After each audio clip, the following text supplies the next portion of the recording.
Hello students, previous video तक हम क्या कर चुके हैं। पिछले वीडियो में हमने किया था इनवेरिएंस ऑफ न्यूटन्स लॉ और कंप्लीट कर चुके थे हम न्यूटन का पहला नियम, दूसरा नियम, तीसरा नियम, तीनों नियम को लिख चुके थे और तीनों की निश्चितता भी सिद्ध कर चुके थे किसमें, गैलीलियन ट्रांसफॉर्मेशन में। तो वहाँ तक कहाँ से शुरू होकर इनर्शियल फ्रेम और नॉन इनर्शियल फ्रेम यानी कि जड़त्वीय और अजड़त्वीय निर्देश तंत्र हमने जहाँ से शुरू किए थे और वहाँ से लेकर लास्ट यानी कि ये जो हमने इनवेरिएंस पढ़ा है, यहाँ तक हमारा फर्स्ट यूनिट का ए पार्ट हो चुका।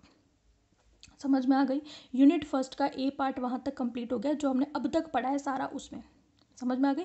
इवन स्टार्टिंग से ही समझ लो, इंट्रोडक्शन भी उसमें इंक्लूडेड है, उसमें भी पूछा जा सकता है। वो एक्चुअली वो सिर्फ आप मैंने क्या किया था, आपकी जो प्रीवियस नॉलेज है उसको लिंक किया था ताकि थोड़ा बहुत आपका वार्म अप हो जाए और आपको फिजिक्स का थोड़ा सा दिमाग में आके बैठे कि फिजिक्स क्या होती है।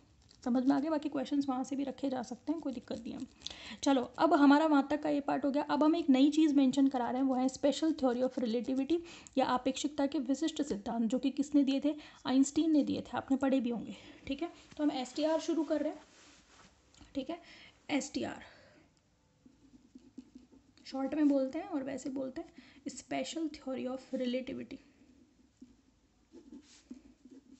ध्यान से, बहुत ही ज़्यादा ध्यान से, पेशेंस से पढ़ना, क्योंकि स्पेशल थ्योरी ऑफ रिलेटिविटी इतनी आसान भी नहीं है। जबकि आपके तो इतना है भी नहीं STR का आपके तो सिर्फ 5% पार्ट है, जबकि STR जो है बहुत ही ज़्यादा क्रिटिकल मानी जाती है। आइंस्टीन के द्वारा खोजी गई सबसे ज़्यादा क्रिटिकल थ्योरीज में से एक है स्पेशल थ्योरी ऑफ रिलेटिविटी। समझ में आ गई, जो बहुत ही चंद लोगों को समझ में आती है। हालांकि वो जो चंद लोगों को समझ में आने वाली थ्योरी है, वो उतनी डिटेल में आप लोगों की नहीं है, आपके तो वैसी ही है जो आ जाएगी।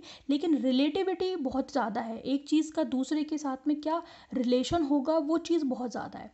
कोई भी चीज़ इंडिपेंडेंटली मूव नहीं करेगी, हर चीज़ का रिलेशन हम दूसरे के साथ रिलेटिवली मूव करवाएंगे, तो वो चीज़ समझना थोड़ा क्रिटिकल होता है। तो अगर आप उसमें मेरे वर्ड्स को अगर आप जितना ध्यान से सुनोगे ना, ठीक है, लेकिन लिख तो लेना, लिखने में कोई कहीं नहीं जा रहा। ये चीज़ आप एक बार पहले वीडियो को ध्यान से सुना करो, समझा करो और फिर दोबारा चला करके उसको फिर लिखा करो। ठीक है, हालांकि हाथों में आप एक कॉपी पेपर लेके बैठा करो, स्पेशल जो जो चीज़ें बोलती जाती है उसको नोट भी कर लिया करो, कोई दिक्कत नहीं है। लेकिन ऐसा काम मत किया करो कि हैंड टू हैंड नोट भी बना रहे हैं और समझ भी रहे हैं, क्योंकि क्लास में भी एक बार मैं पहले पूरा समझाती हूँ फिर लिखवाती हूँ। समझ में आ गई। तो जल्दी मत मचाओ, हर चीज़ को समझो, इंटरेस्ट आएगा। रेक्टिफिकेशन करोगे तो इंटरेस्ट नहीं आएगा, कोर्स तो पूरा हो जाएगा लेकिन मज़ा नहीं आएगा। ठीक है, तो STR हम लोग शुरू कर रहे हैं। इसमें बहुत सारी चीज़ें हम लोग देखेंगे, लॉरेंस ट्रांसफॉर्मेशन देखेंगे। ठीक है, STR के पोस्टुलेट देखेंगे जो कि बहुत पूछे जाते हैं एग्जाम में। लॉरेंस ट्रांसफॉर्मेशन देखेंगे, टाइम डायलेशन यानी कि समय की वृद्धि और लेंथ कॉन्ट्रैक्शन यानी कि लंबाई में संकुचन, ये सारी चीज़ों को देखेंगे। बहुत ही बेसिक और कंसेप्चुअल टॉपिक है और ध्यान से सुनना। कन्फ्यूजन होगा स्टार्टिंग में, लेकिन पेशेंस रखना, सब कुछ समझ में आएगा। समझ में आ गई बात आपको। STR थ्योरी दी थी किसने, आइंस्टीन ने। और इसने क्या कहा था, उसने क्या कहा था, हालांकि हम न्यूटोनियन रिलेटिविटी में बात कर चुके हैं कि हर पार्टिकल की वेलोसिटी जो है वो कभी भी एब्सोल्यूट नहीं हो सकती, हमेशा कैसे निकलेगी, रिलेटिव वेलोसिटी। एब्सोल्यूट वेलोसिटी कभी निकाल ही नहीं सकते, यही बात आइंस्टीन ने भी कही थी, लेकिन उसने थोड़ी सी ब्रॉड वे में कही। न्यूटन ने तो सिर्फ रिलेटिव थ्योरी दे दी थी, लेकिन उसको बहुत ज़्यादा एनालिसिस किया किसने, आइंस्टीन ने। ठीक है, तो उसको समझाने के लिए बेसिकली पोस्टुलेट्स यानी कि अभिग्रहित दिए गए। अभिग्रहित क्या होते हैं वो भी बता देती हूँ। कोई भी एक्सपेरिमेंट या नई चीज़ कुछ शुरू की जाती है तो उससे पहले कुछ पैरामीटर्स को माना जाता है। ठीक है, जैसे आप प्रैक्टिकल करते हो किसी भी चीज़ का, तो आपके साथ में कुछ थ्योरी आप उसकी लेकर के चलते हो और उसी थ्योरी पे बेस्ड आप उस प्रैक्टिकल को करते हो।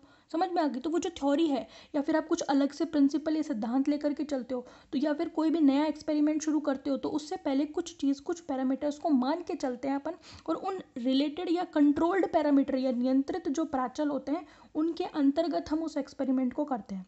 तो वो जो कंट्रोल्ड पैरामीटर है ना, वही क्या कहलाते हैं, आपके पोस्टुलेट्स, या जिनको हम हिंदी में बोलते हैं अभिग्रहित। मेरी बात समझ में आ रही है आपको। ठीक है, तो हम 2 इंपॉर्टेंट पोस्टुलेट्स पढ़ेंगे जो कि एग्जाम में बहुत पूछे जाते हैं। ठीक है, तो सबसे पहले हम क्या करेंगे, फर्स्ट पोस्टुलेट तो पहले मैं थोड़ा बता देती हूँ। To describe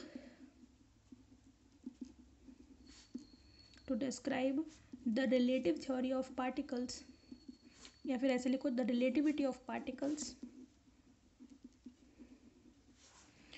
scientist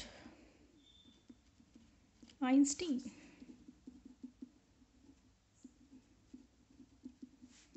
gave a theory that is said to be STR, यानी कि स्पेशल थ्योरी ऑफ रिलेटिविटी या अपेक्षिकता का विशिष्ट सिद्धांत। ठीक है, फिर हम लिखेंगे to understand this theory, to understand और to explain this theory he gave two postulates। ठीक है, उनको एक एक करके पढ़ेंगे अपन। ठीक है, मैंने क्या कहा कि कणों की अपेक्षिकता को समझाने के लिए आइंस्टीन ने एक थ्योरी दी जिसे हम स्पेशल थ्योरी ऑफ रिलेटिविटी या अपेक्षिकता का विशिष्ट सिद्धांत कहते हैं, और उसे समझने के लिए उन्हें दो मुख्य अभिग्रहित दिए। सबसे पहले फर्स्ट पोस्टुलेट, ध्यान से सुनना। फर्स्ट पोस्टुलेट, प्रथम अभिग्रहित क्या कहता है?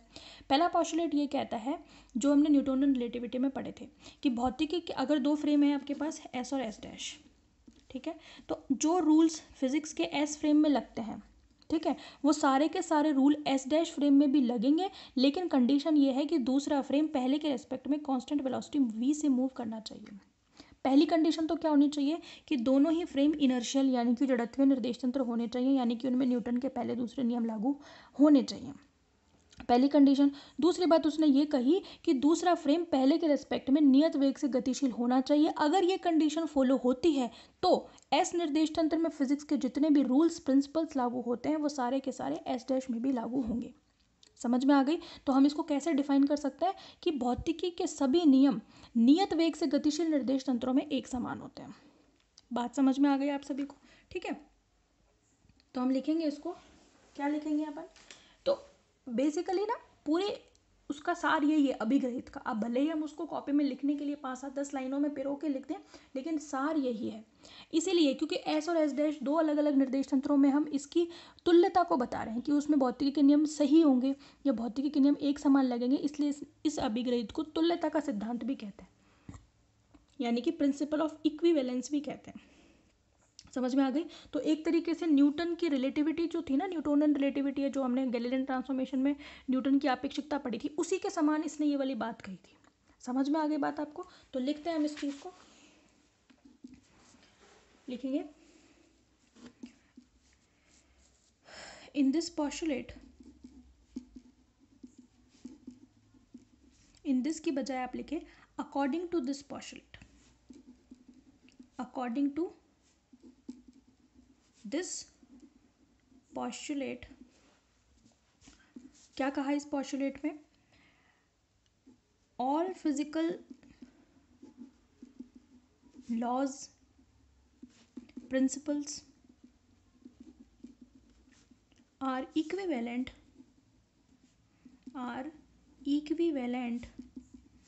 in two inertial frame of references moving with constant velocity।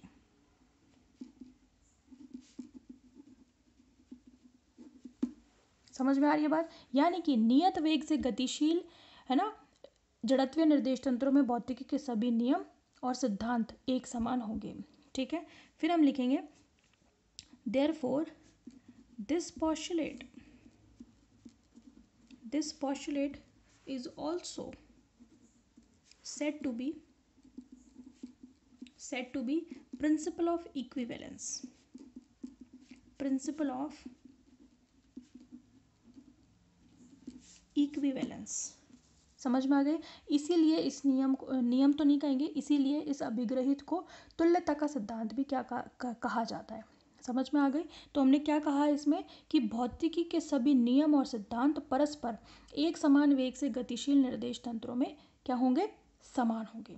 ठीक है, इसीलिए इस अभिग्रहित को क्या कहा जाता है? तुल्यता का सिद्धांत कहा जाता है। इसमें हम एक बात और बता देंगे, this postulate is equivalent to, this postulate is equivalent यानी कि उसके जैसा है, इक्विवेलेंट टू दी न्यूटोनियन या फिर Newton's theory of relativity, Newton's theory of relativity, यानी कि उसी के जैसी बात कही है आइंस्टीन ने भी अपने पहले अभिग्रहित में। समझ में आ गई बात आपको? तो ये बात कही है बेसिकली किसने? फर्स्ट पॉस्टुलेट में। ठीक है, अब देखेंगे हम सेकंड, दूसरा पॉस्टुलेट क्या कहता है। दूसरा पॉस्टुलेट ये कहता है, वो कहता है प्रकाश के वेग के बारे में, है ना। आप सभी को पता है प्रकाश का वेग c is equal to 3 × 10⁻8 metre पर सेकेंड, या हम इसे 3 × 10⁻10 सेंटीमीटर पर सेकेंड कह सकते हैं। ठीक है, इतना वेग होता है किसका? प्रकाश का। यानी कि सूरज से आपके पास जो प्रकाश आ रहा है या कहीं से भी आपके पास जो प्रकाश आ रहा है वो कितने वेलोसिटी से मूव कर रहा है? इतने से। तभी तो अब आप सोच सकते हो, इसी से तो अंदाज़ा लगाया कि सूरज और पृथ्वी के बीच की डिस्टेंस कितनी होगी। जैसे ही पता लगा प्रकाश का वेग कितना है, उसी हिसाब से हमने ये मेजरमेंट किया कि सूरज से आने वाला प्रकाश हमारे पास 8 मिनट में पहुंचता है। ठीक है, 8 मिनट हमने देख लिया था, लगभग 8 मिनट में पहुंचता है। तो हमने पता लगा लिया उससे कि वेलोसिटी आने वाले प्रकाश की इतनी है, समय इतना लगता है, तो फिर डिस्टेंस कितनी होगी, क्योंकि वेलोसिटी हम जानते हैं ना क्या होती है, डिस्टेंस अपॉन टाइम ही तो होती है। तो डिस्टेंस के लिए हमने इन दोनों को मल्टीप्लाई कर दिया, तो हमारे पास क्या आ गई? डिस्टेंस आ गई सन की हमारे पृथ्वी तक की।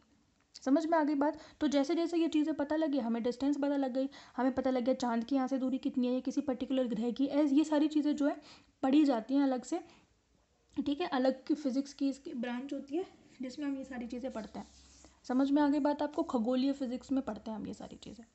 ठीक है, चलो उस पर नहीं जाते अपन। सेकंड पॉस्टुलेट में हमने क्या कहा? सेकंड पॉस्टुलेट में ये कहा कि जो प्रकाश का वेग है वो एक सार्वत्रिक नियतांक यानी कि यूनिवर्सल कांस्टेंट है। ये हमेशा हर जगह पर यही रहता है। अगर आप इंडिया में हो तो भी यही है, ब्रह्मांड में किसी भी जगह पर हो, हर जगह प्रकाश का वेग यही होगा। ये बताता है सेकंड पॉस्टुलेट। ठीक है, अब इसमें आप सोचोगे कि इसमें नई बात क्या बता दी? अरे भाई, नई बात उसने बिल्कुल बताई है, क्योंकि जहाँ हमने गैलीलियन ट्रांसफॉर्मेशन पढ़ा था, क्या वहाँ पे कहीं भी प्रकाश के वेग का जिक्र था क्या? हमने इतने सारे ट्रांसफॉर्मेशन पढ़े, वेग का पढ़ा, त्वरण का पढ़ा, इतनी सारी चीज़ें पढ़ी, क्या उसमें कहीं सी का कहीं जिक्र था? नहीं। लेकिन आगे जाकर जो हम लॉरेंस ट्रांसफॉर्मेशन पढ़ेंगे, that is completely based upon STR theory. ध्यान रखना आप इस चीज़ को। तो वहाँ पर हर जगह सी यूज़ होगा। तो गैलीलियन ट्रांसफॉर्मेशन में जो कमियां थी उनको दूर किया लॉरेंस ट्रांसफॉर्मेशन है, और लॉरेंस ट्रांसफॉर्मेशन ने यूज़ किया किसको? प्रकाश के वेग को। और प्रकाश का वेग किस में इंक्लूडेड है? STR में। समझ में आ गई बात आपको? तो प्रकाश का वेग एक इंपॉर्टेंट रोल प्ले कर रहा है, जिसको इसलिए इसको किसने लिया? आइंस्टीन ने। उसने ये बताया कि प्रकाश का वेग हर जगह वही सेम रहता है, यानी कि एक सार्वत्रिक नियतांक है, यूनिवर्सल कांस्टेंट है, इसका मान कहीं नहीं बदलता। ना तो इस मान पर दिशा का कोई फर्क पड़ता है, किसी भी डायरेक्शन में चले जाओ दिशा का कोई फर्क नहीं पड़ेगा, या फिर ऑब्जर्वर या प्रेक्षक, मतलब ऑब्जर्वर को या प्रेक्षक बोलते हो, है ना, उसकी गति का भी कोई फर्क नहीं पड़ता। ना तो सोर्स की गति का, यानी कि स्रोत की गति का कोई फर्क नहीं पड़ता, जिस चीज़ से आप प्रकाश ले रहे हो उसका कोई फर्क नहीं पड़ता। इस सी पर गति कर रही है तो करे, ये इतने से ही चलेगा। ना ही ऑब्जर्वर जो कि उस लाइट को ले रहा है उसकी गति का भी इस पर कोई फर्क नहीं पड़ता। तो सेकंड पॉस्टुलेट क्या बताया? According to this postulate, according to this postulate, velocity of light c is equals to 10⁸ meter per second is a universal constant, यानी कि एक सार्वत्रिक नियतांक है, हर जगह पर यही रहता है। ठीक है, this is always invariant in space. ठीक है, it does not depend upon motion of source, direction and observer,